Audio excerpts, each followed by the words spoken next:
Redo You, the podcast that teaches you tools and strategies so you can build the confidence to rediscover and reinvent yourself. With me, Emma Hull, your favorite life coach. Each week, I'll introduce a concept that you can implement right away so you can live your most authentic life. Let's get started.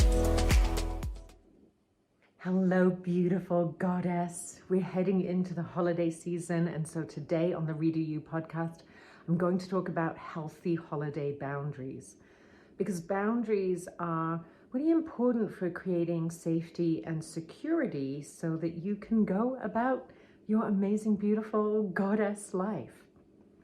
Now, boundaries might seem like a bit of a negative connotation, but I encourage you to take the view that boundaries are actually the ultimate gift of self-love and respect for you and for others around you. If you don't know what your boundaries are, how can you expect others to respect them?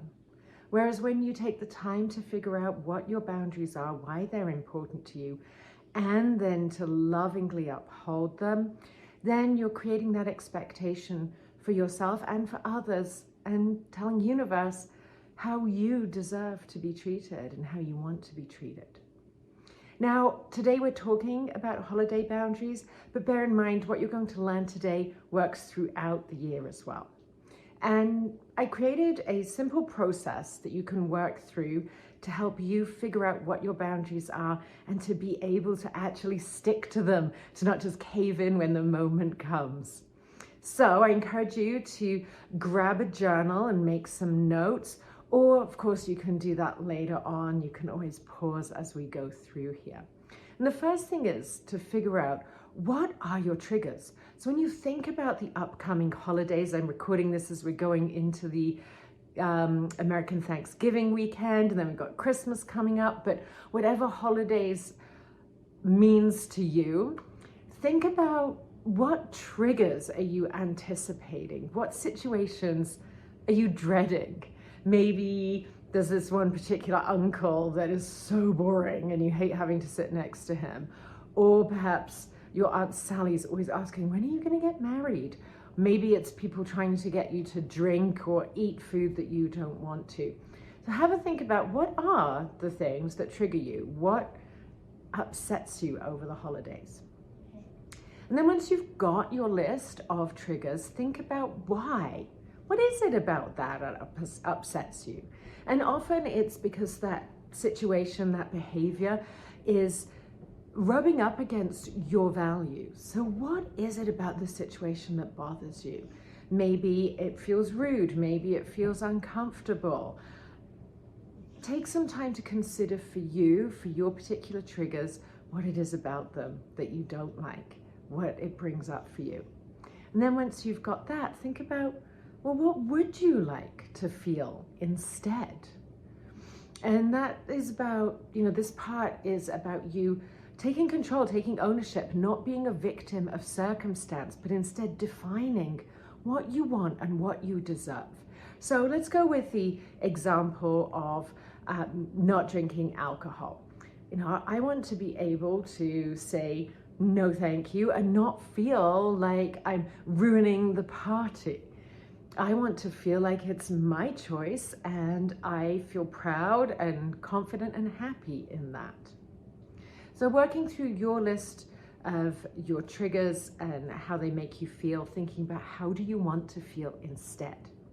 And then from that place, that empowered place of knowing what it is that you want, what you're calling in, what you deserve, then think about what boundaries are necessary to put in place to create the outcome that you desire, to go from that dread to feeling empowered and confident, or whatever it is that you've written down. So I'll think about one of my clients. She dreads Christmas because her siblings are always bickering, and she feels like she has to be the Switzerland kind of peacemaker between them. And whereas she's done with that, she's not going to do that anymore. So the boundaries that she needs to put in place is to either they need to stop or she needs to walk away. And so that's her boundaries. If they start fighting, she's going to say, guys, stop. And if they don't, she's going to remove herself from the situation. So thinking about your triggers and your different situations, what are the boundaries that you need to put in place to make that happen?